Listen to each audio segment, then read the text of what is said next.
Bienvenue dans le royaume intérieur, je suis votre hôte Julie Deka. Le tonnerre du silence par Joel S. Goldsmith.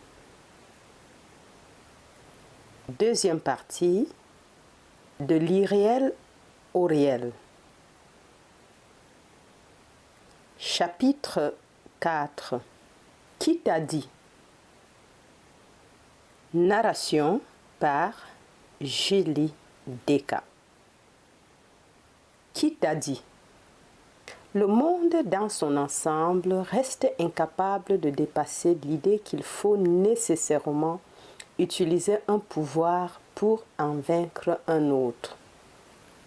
Ainsi donc, il reste incapable de pénétrer dans le royaume du non-pouvoir et cela se perpétuera tant que le mystère de la Genèse ne sera pas éclairci. Dans le premier livre de la Bible, on trouve deux comptes rendus de la création absolument contradictoires et antinomiques. Le premier chapitre est sans conteste l'œuvre d'un mystique qui a réalisé son union consciente avec Dieu et a perçu que cet univers tout entier est conscience. Une conscience qui se manifeste en prenant forme, alors que les chapitres suivants sont un exposé de la création engendrée par le mental. Le premier récit de la création révèle l'activité de la conscience dans toute sa pureté et dans toute sa dimension éternelle. Il relate le déploiement d'un univers spirituel où la lumière existe avant l'apparition d'un soleil ou d'une lune, où les récoltes sont déjà en terre avant que des semences n'aient été plantées et où les hommes existent avant qu'il y ait eu aucune femme pour leur donner naissance. Toute forme conscience est sans avoir à naître jamais. C'est une simple émanation de la conscience qui non seulement n'a pas de commencement, mais est aussi sans fin car tant qu'il existe une conscience, cette conscience prend forme.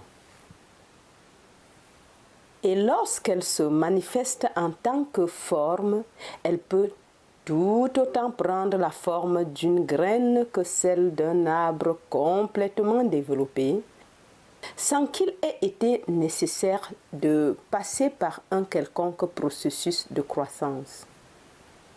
La conscience ou âme, que nous appelons Dieu, se révèle et se manifeste elle-même en tant qu'univers spirituel dans lequel ni la conception ni la naissance n'existent.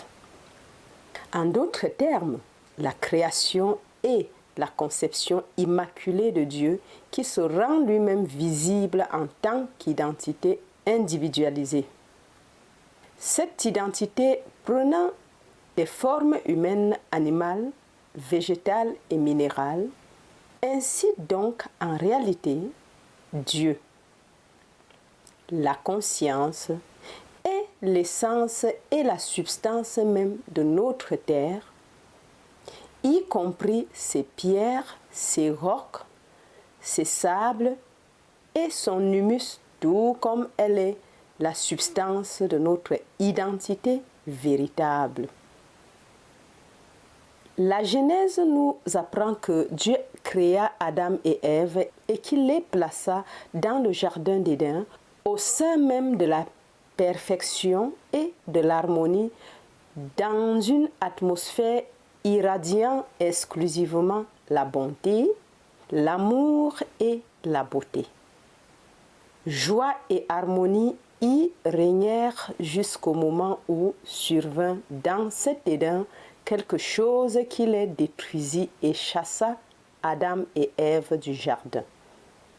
Ce quelque chose est toujours demeuré plus ou moins énigmatique, bien qu'une explication claire de tout ce mystère se trouve dans les 2e et 3e chapitres de la Genèse. Adam et Ève, dans le jardin d'Éden, étaient nus. Sans toutefois avoir pris conscience de leur nudité, ils avaient un corps et en dépit de cela, tant qu'ils furent purs en esprit, ils demeurèrent exempts de toute honte, puisqu'il leur paraissait tout à fait naturel et normal d'avoir un corps. Pourquoi en aurait-il eu honte? Néanmoins, nous lisons ensuite qu'Adam et Ève connurent la honte parce qu'ils surent qu'ils étaient nus. Brusquement, la croyance au mal s'était insinuée dans leur esprit. Ils commencèrent à se vêtir et à se cacher. Que voulaient-ils revêtir et que cachaient-ils, si ce n'est cette connaissance du mal qui s'était insinuée dans leur esprit? Dieu dit à Adam: « Qui t'a dit que tu étais nu ?» Cette question résume à elle seule l'essence de la vie humaine. Encore, cette question résume à elle seule l'essence de la vie humaine. Nous sommes tous en aussi fâcheuse posture qu'Adam. Oui, tant que nous entretenons un concept de bien et de mal, nous sommes cet Adam qui se cache, cet Adam qui se retrouve en dehors du jardin d'Éden, et c'est la raison pour laquelle nous revêtons notre nudité. Chacun se cache de quelqu'un ou de lui-même, ou cache quelque chose en lui-même, par crainte de le voir apparaître en pleine lumière. Pourquoi cela? Parce qu'il habite dans le royaume du bien et du mal. Qui lui a dit que ceci est bien et que cela est mal? Qui lui a dit qu'il était plus moral de vêtir le corps que de l'exposer? Qui lui a appris l'existence du péché? Qui a créé une telle condition? Par la question qu'il pose, Dieu sous-entend, sans l'ombre d'un doute, que ce n'est pas lui. Dieu n'a jamais condamné la nudité du corps et il n'a jamais dit qu'il exista quoi que ce soit d'erroné sur la terre. Le péché qu'il s'insinua dans le paradis n'était pas plus une pomme que le sexe, quoi qu'en disent les religions traditionnelles. Le péché commis fut d'admettre l'existence de deux pouvoirs.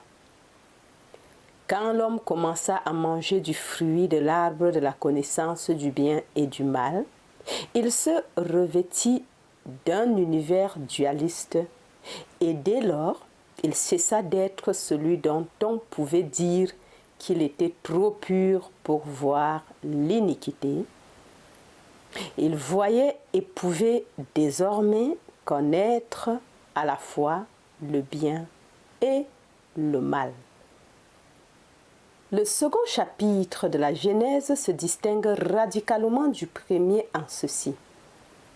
Il est le récit de la création du mental qui, pour sa part, ne produit que des images, non pas la réalité extériorisée, mais seulement les images dans notre psyché, en se manifestant par des pensées qui sont aussi variables que le temps, des pensées qui ne pénétreront jamais au-delà du domaine mental, dans le domaine de l'être. Penser que 2 et 2 font ou ne font pas 4 ne changera rien en la vérité. 2 fois 2, c'est 4, et cela pour toujours et indépendamment de notre pensée. Il en serait ainsi même si nous ne le pensons pas, car c'est ainsi. Encore. Il en serait ainsi même si nous ne le pensons pas, car c'est ainsi. La pensée n'a pas le pouvoir de rendre une seule chose vraie, quelle que soit celle-ci.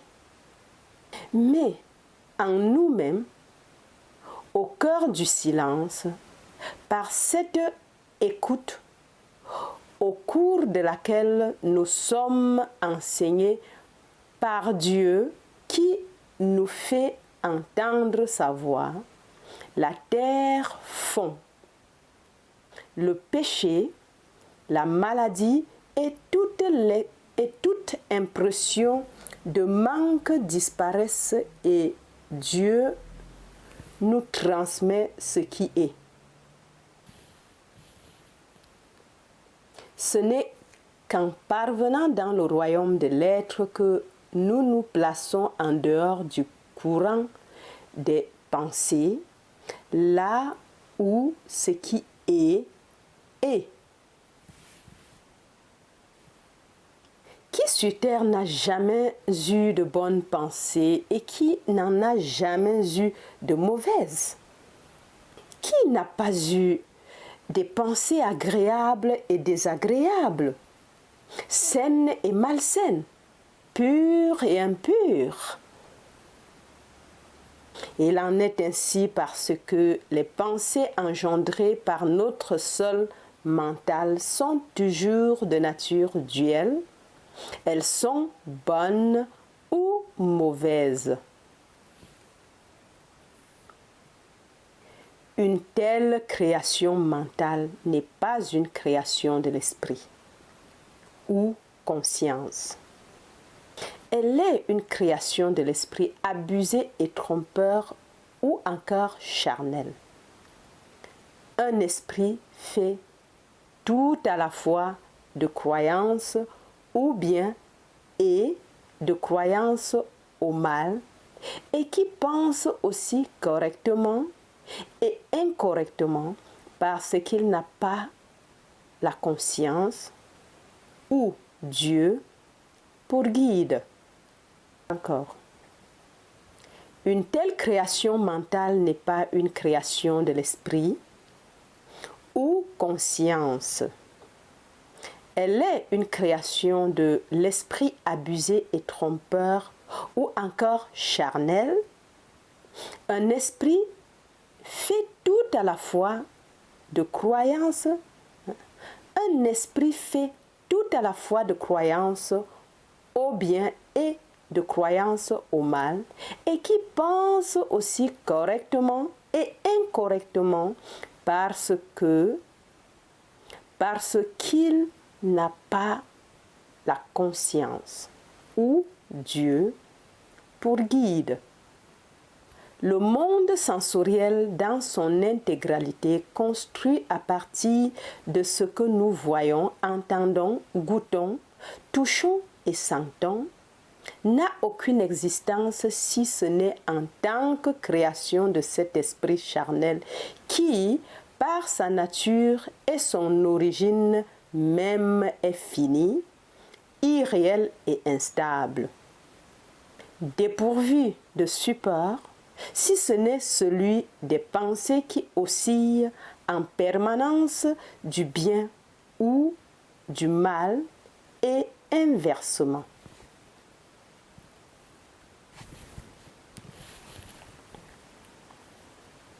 Au moment précis où nous découvrons clairement que le second chapitre de la Genèse est une description du mental en action, nous avons le secret de son annihilation,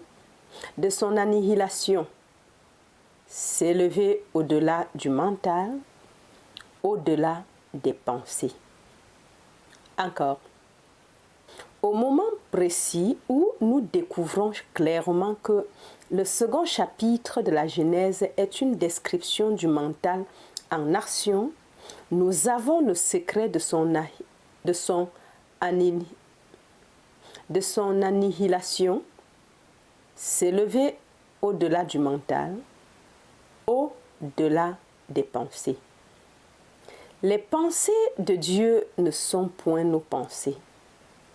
Nous n'avons pas la faculté de penser les pensées de Dieu, mais lorsque le mental, en s'élevant au-delà de la pensée, a été transcendé, celle-ci fait place au silence et Dieu, à travers nous, peut faire entendre sa parole. Lorsque nous sommes capables de nous élever au-delà du domaine de la pensée jusqu'en ce haut lieu où nous ne jugeons plus rien ni personne selon des critères de bien ou de mal, et où nous acceptons d'être un parfait canal de transparence afin d'être instruits de Dieu, Dieu alors nous parle à l'oreille et il nous montre la réalité spirituelle qui existe précisément là où passerait se trouver l'homme charnel qui ne peut jamais plaire à Dieu.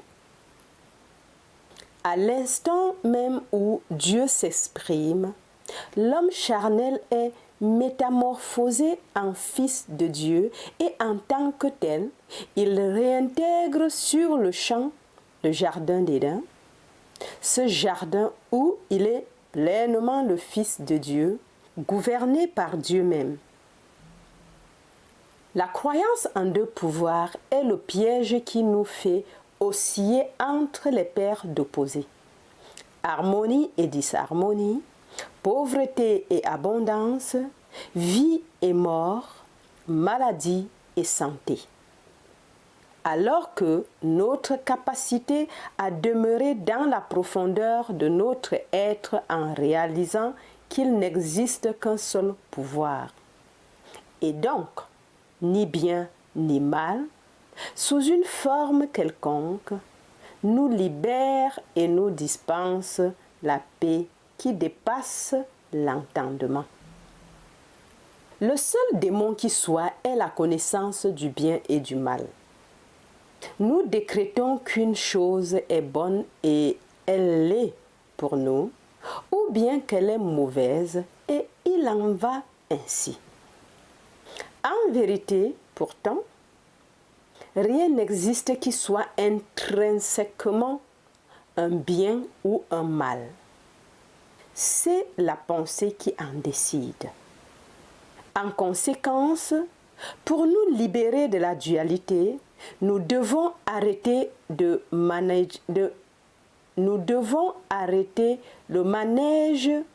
de notre mental humain, et cela, en fait, n'est pas aussi difficile ou impraticable qu'il y paraît. On m'a demandé maintes fois, comment faites-vous pour vous arrêter de penser? Et j'ai découvert une méthode. À la minute même où je peux voir une personne ou une situation en sachant qu'elle n'est ni bonne ni mauvaise, ma pensée s'arrête et mon esprit se calme. Tout est terminé car ma pensée a perdu sa raison d'être et son support. Je ne juge plus en termes de bien et de mal. Tout ce que je sais, c'est que cela est et je me retrouve alors au centre de mon être qui est le siège de tout pouvoir. C'est uniquement lorsque nous pensons en termes de bien ou de mal, en jugeant des choses ou des personnes, que notre esprit s'agite. Il est au contraire en repos dès que nous abandonnons de tels concepts.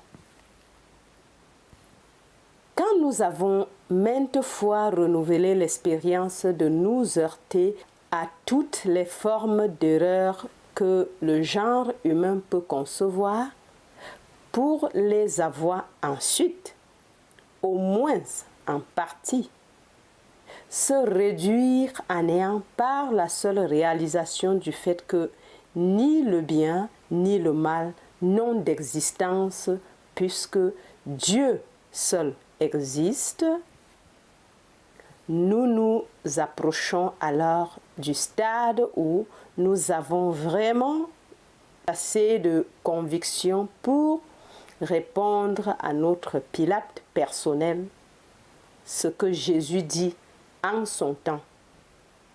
Tu n'aurais sur moi aucun pouvoir s'il ne t'avait été donné d'en haut. Tu n'aurais sur moi aucun pouvoir s'il ne t'avait été donné d'en haut.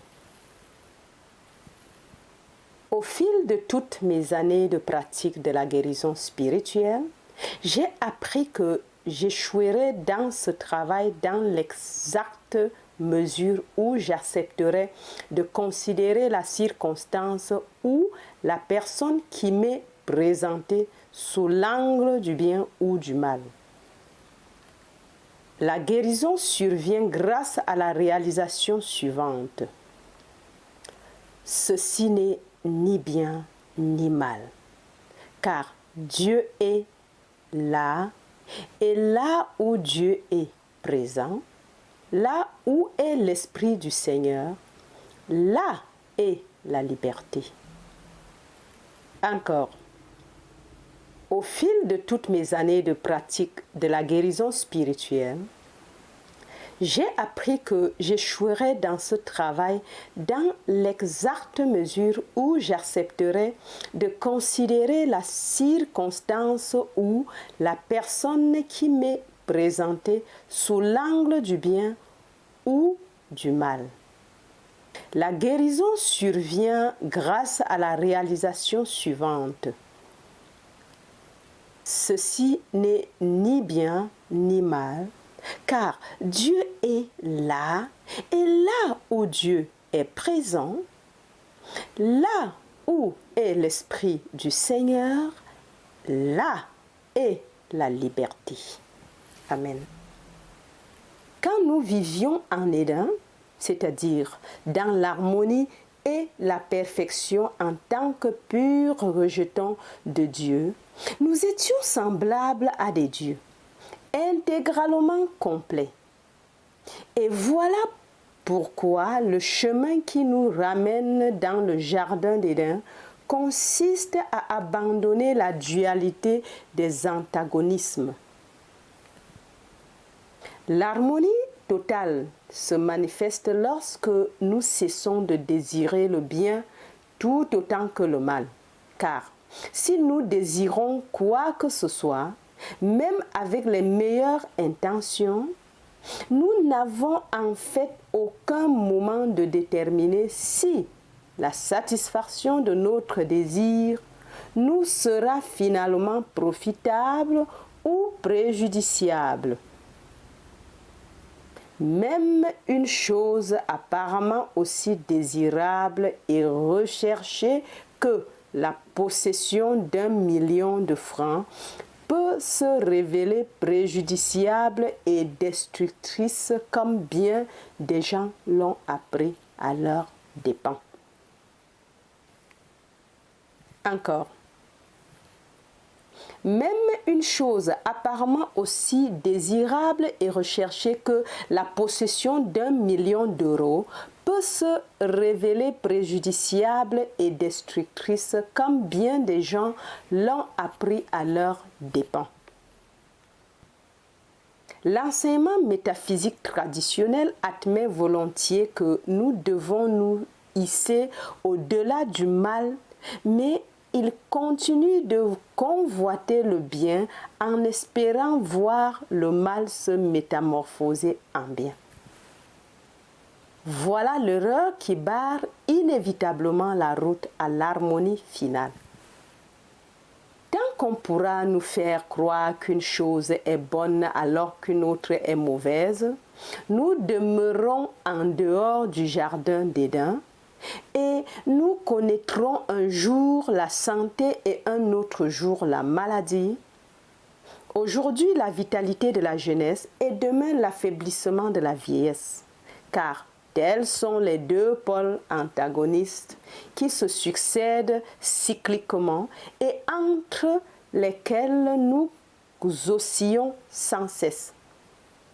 C'est seulement lorsque nous ne désirons pas plus la richesse ou l'harmonie que la pénurie ou la discorde, et que nous cherchons uniquement ce qui était à l'origine et en essence dans le jardin d'Éden, que nous nous élevons au-dessus de ces paires d'opposés et trouvons la vie éternelle.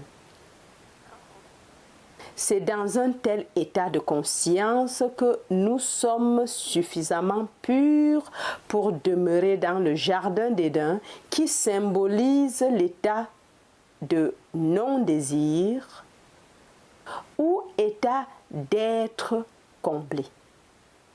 La pureté originelle d'Adam et Ève était cet état de non-désir. Encore. La pureté originelle d'Adam et Ève était cet état de non-désir. Ils étaient faits de la substance de Dieu et ils recevaient tout ce qui leur était nécessaire par la grâce de Dieu. Dieu constituait leur être. Dieu était leur vie. Dieu formait et gouvernait même leur corps. Tous les jours, ils profitaient des bonnes choses de la vie jusqu'au moment où, au sein même de ce paradis, le bien et le mal s'insinuèrent dans leur conscience. Dès lors, ils quittèrent le jardin où ils s'étaient promenés dans la félicité pour arriver dans le monde où ils devinrent l'homme et la femme terrestres. Ils passèrent de la pure joie d'être à l'état de conscience où il leur fallut gagner leur vie à la sueur de leur front, c'est-à-dire par le biais du mental, et enfanter dans la douleur. Tant que nous conservons une connaissance du bien et du mal, nous vivons dans le monde tel Adam et Ève chassés du jardin d'Éden et nous sommes tributaires du hasard et des changements, soumis aux accidents, aux limitations et au vieillissement. Au 8e chapitre de l'Épître aux Romains, nous lisons que l'homme qui est dans la chair, c'est-à-dire l'homme adamique, ne peut plaire à Dieu, qu'il n'est pas régi par la loi de Dieu et qu'il ne saurait être l'enfant de Dieu avant que l'Esprit divin ne l'habite. N'oublions jamais toutefois que nous ne sommes pas doubles. Nous ne sommes pas un homme réel doublé d'un homme illusoire. Il n'existe pas d'univers réel qui soit doublé d'un univers irréel. Un seul univers existe et il est réel. Il n'y a qu'un seul, vous, et c'est le vous réel. En réalité, l'homme de chair est cet homme réel avant que l'Esprit de Dieu ne se soit réveillé en lui, parce que le premier et le dernier Adam sont tous les deux spirituels. Le premier est pur avant son expulsion du jardin d'Éden et le second le redevient après sa réintégration. Encore, N'oublions jamais toutefois que nous ne sommes pas doubles. Nous ne sommes pas un homme réel doublé d'un homme illusoire. Il n'existe pas d'univers réel qui soit doublé d'un univers irréel. Un seul univers existe et il est réel. Il n'y a qu'un seul vous et c'est le vous réel. En réalité, en vérité, l'homme de chair est cet homme réel avant que l'Esprit de Dieu ne se soit réveillé en lui, parce que le premier et le dernier Adam sont tous les deux spirituels. Le premier est pur avant son expulsion du jardin d'Éden et le second le redevient après sa réintégration. Ainsi donc, nous sommes, vous et moi, ce pur enfant de Dieu né en Éden, mais qui entretient en lui-même actuellement une perception du bien et du mal. Nous nous comportons comme l'homme ou la femme de chair qui ne peut plaire à Dieu, qui ne vit pas sous la loi de Dieu, et il en sera ainsi jusqu'à ce que nous ayons la révélation à un moment donné de notre vie que toute la différence entre l'Adam et l'Ève de l'origine, être pur et éternel créé par Dieu, et vous et moi, tels que nous sommes actuellement, vient de ce que nous avons une connaissance du bien et du mal. Si nous voulons revenir à l'état paradisiaque et redevenir l'homme et la femme que nous étions à l'origine, c'est-à-dire les êtres de la pure création, il nous suffit de renoncer à la connaissance que nous avons du bien et du mal. En réalité, cette connaissance appartient en totalité au domaine des théories, des croyances ou des concepts humains. Lorsque nous sommes disposés à considérer toutes les conditions avantageuses de notre vie et du monde de la même manière que les conditions néfastes, nous déclarons avec une intime conviction: je vous répudie les unes et les autres, car dorénavant, je ne connais plus ni bien ni mal. Je ne connais que Dieu manifesté. Grâce à une vision spirituelle, je contemple la conscience se manifestant elle-même en des formes immortelles, éternelles, harmonieuses et abondantes.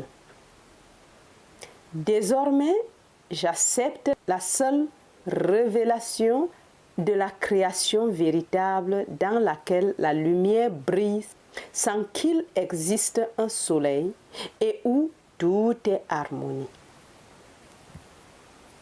Il n'est nulle autre voie et que nous soyons disposés ou non à en accepter l'idée. Le secret d'une vie harmonieuse se trouve tout entier dans notre aptitude à renoncer à nos jugements et appréciations concernant les circonstances et les individus. Encore, il n'est nulle autre voie et que nous soyons disposés ou non à accepter l'idée, le secret d'une vie harmonieuse se trouve tout entier dans notre aptitude à renoncer à nos jugements et appréciations concernant les circonstances et les individus. La tâche n'est pas aisée car, au début, nous devons vivre une double vie. Par exemple, il est inévitable que nous ayons à constater les maux de ce monde, qu'il s'agisse de circonstances funestes et aussi, parfois, de la vilainie de certains individus. Il ne fait aucun doute qu'il peut nous arriver, tout comme au maître, d'avoir à chasser hors du temple les corrompus qui occupent d'importants postes gouvernementaux, en votant contre eux et en dénonçant la corruption en haut lieu. Mais tout cela doit se faire avec le même détachement que celui d'un acteur jouant un rôle sur scène. Dans la pièce, ce dernier peut jouer le rôle d'un escroc qui a dérobé 1 million d'euros, mais le crime ainsi perpétré ne lui sera d'aucun profit et sera sans conséquences fâcheuses pour lui, car il s'est contenté de jouer un rôle en se conformant à la psychologie de son personnage. Un acteur ne doit pas nécessairement être un bandit pour en tenir le rôle. Il lui suffit d'agir en tant que tel sur scène et dès que le rideau tombe, il enlève son maquillage et se retrouve lui-même. Il en va de même pour nous. Nous parlons et agissons dans cet état de dualité qui constitue notre vie présente, mais nous devons apprendre à en sourire en nous-mêmes indiciblement, en nous rappelant que nous ne sommes que des acteurs sur une scène et que, par conséquent, nous ne sommes pas dupes des apparences. Certes, nous devons repousser le mal. Il nous faut parfois voter contre lui, le contrecarrer par nos paroles. Et il arrive que nous ayons à corriger des enfants et même des adultes. Mais en agissant ainsi, ne nous impliquons pas personnellement et reconnaissons alors que nous avons affaire au seul monde des apparences et que les personnes qui l'habitent ne se sont pas encore éveillées au grand secret de l'existence du bien et du mal en tout individu, en tout lieu et en toute chose. Nous devons pouvoir jeter un regard circulaire dans une salle comble en ayant cette intime conviction. Je sais que dans cette pièce personne n'est mauvais, qu'il n'existe point de mauvaises pensées et que parmi ces gens, il ne se trouve aucun voleur, aucun menteur. Mais cela est encore insuffisant. Nous devons faire un pas de plus et ajouter. Mais de même, il ne s'y trouve aucune personne qui soit bonne. Au début de notre période métaphysique, il a été difficile à la plupart d'entre nous de ne plus voir le mal. Il est toutefois beaucoup plus difficile encore de s'élever jusqu'à l'état de conscience qui nous place au-dessus de la notion de bien, au-dessus de la santé et de l'abondance des ressources, et nous permet de faire retraite en un domaine de conscience où, tout en vivant extérieurement une vie normale, nous possédons l'intime conviction qui nous fait dire « Je ne m'en tiendrai pas aux seules apparences. Je ne les accepterai pas. Je m'en tiens à ce qui est. Dieu est et seul Dieu est. Aucune condition ou circonstance ne peut exister qui serait mauvaise en elle-même, mais aucune ne peut exister non plus qui serait bonne en sa nature. Dieu seul peut être. Le premier chapitre de la Genèse rend compte d'un univers spirituel, peuplé par des êtres spirituels qui ne vivent pas grâce à des effets, mais vivent de la cause elle-même, qui ne vivent pas seulement de pain et n'ont pas à gagner leur vie à la sueur de leur front, puisque pour eux, les récoltes sont déjà en terre avant que les graines n'aient été semées. Au contraire, dans les second et troisième chapitres, une connaissance du bien et du mal engendre un sens de séparation d'avec Dieu. Il en résulte que l'homme vit par la force et au moyen des faits. Il vit de pain, d'argent, de battement du cœur, de lumière solaire. Il vit de toutes les choses créées au lieu de vivre par le Créateur. Wow. Au moment où nous lisons ces lignes, ceci peut ne pas sembler trop difficile à accepter car si nous avons renoncé à la foi au bien et au mal, si nous en avons abandonné l'idée, nous sommes à présent des êtres purs, immortels, éternels, sans honte et sans péché, persuadés que rien n'est redoutable puisque nous vivons par la grâce de Dieu. N'oublions pas néanmoins que demain, des problèmes se présenteront qui tendront à nous rejeter hors du jardin d'Éden. N'oublions pas néanmoins que demain, des problèmes se présenteront qui tendront à nous rejeter hors du jardin d'Éden. Demain, il y aura le courrier et les appels téléphoniques qui seront pour nous des tentations de retomber sous l'emprise des apparences du bien et du mal.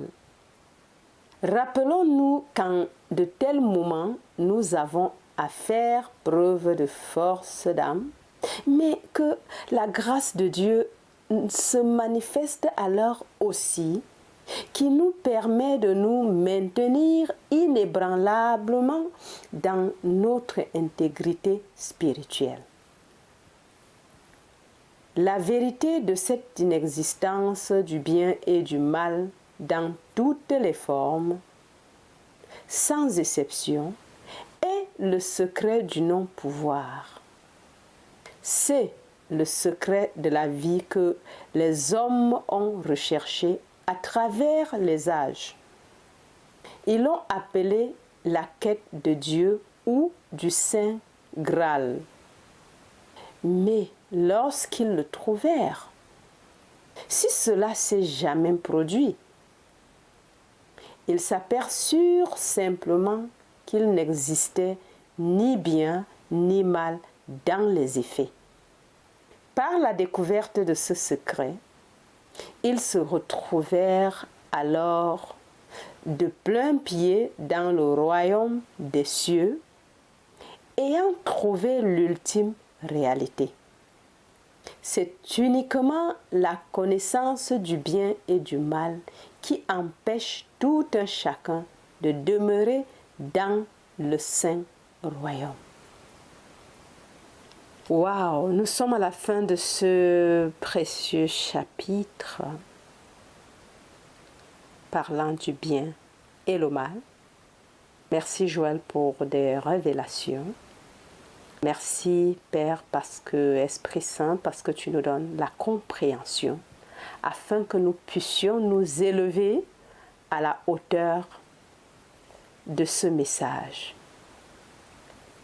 Alors, si tu m'écoutes pour la première fois et que tu n'es pas encore abonné, fais-le dès maintenant et n'oublie pas d'activer la cloche de notification afin d'être avisé automatiquement lors des prochaines publications. Merci pour vos likes, merci pour les abonnements, merci pour les commentaires. Et voilà, merci de partager les messages tout autour de vous, car c'est le réveil pour tous en 2021. Alors, je vous aime très très fort. C'était Julie Deka. Bye bye.